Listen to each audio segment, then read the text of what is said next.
Конок тоскон жатасы баягы эле творожный пирогдун жанына кайсы таттууну койсом деп ойлонуп жатсаңыз, красный бархат пирожныйын жасап көрүңүз. Өзү дагы өңү дагы кыпкызыл болуп, дасторконуңуздун көркүн ачат. Баарыңыздарга салам, менин каналыма кош келиңиздер. Менин каналыма катталып, лайк басканды унутпаңыз, анткени эч бир кондитер айтпаган рецепттер менен бөлүшөм. Бизге комнатный температурадагы жумуртка, айран, сахар, эритилген сливочный масло, ун, какао жана разрыхлитель керектелет. Ошондой эле кызыл краска керектелет. Бардык холодильникте туручу азыктар комнатный температурада болушу шарт. Андан кийин эле биринчи жумуртка менен сахарды миксер менен жакшылап чалып алабыз.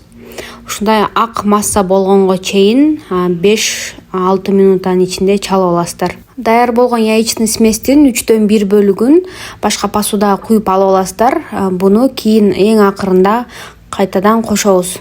Калган яичный массабызга айранды кошуп, жакшылап аралаштырып алабыз. Андан кийин сливочный маслону кошуп дагы аралаштырып аласыздар.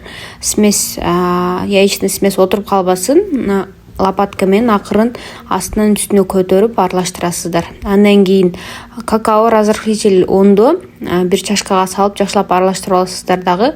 Сөз элек менен элеп, жакшылап комочук жок болгонго чейин аралаштырып аласыздар. Даяр болгон массабызга красканы кошобуз. Эгер сизде сухой краска болсо, ошол ун какаого аралаштырып бирге кошуп аласыздар. Буну дагы жакшылап аралаштырабыз дагы.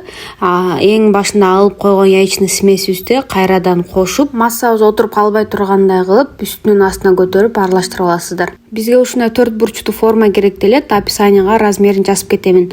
Даяр болгон смесибизди куюп, бышырып алабыз. Мен өзүмдүн печкамда 160 градуста 30 минуттан ичинде бышырып алдым. Бышканын сөз шпажканы сайып көрүп текшерип аласыздар. Шпажкаңыздар курак болсо бышкан болот. Корж муздаганга чейин крем жасайбыз. Бизге творожный сыр, сливки жана сахар керектелет. Бардыгын 1 чашкага салып алып, миксер менен кою массага болгонго чейин чалып алабыз.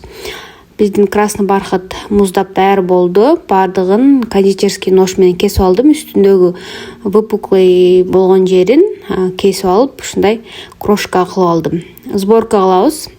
Менде 4 бурчтуу подложка жок экен. Сизде болсо, ошо 4 бурчтуу подложкага сборка кылсаңыз болот.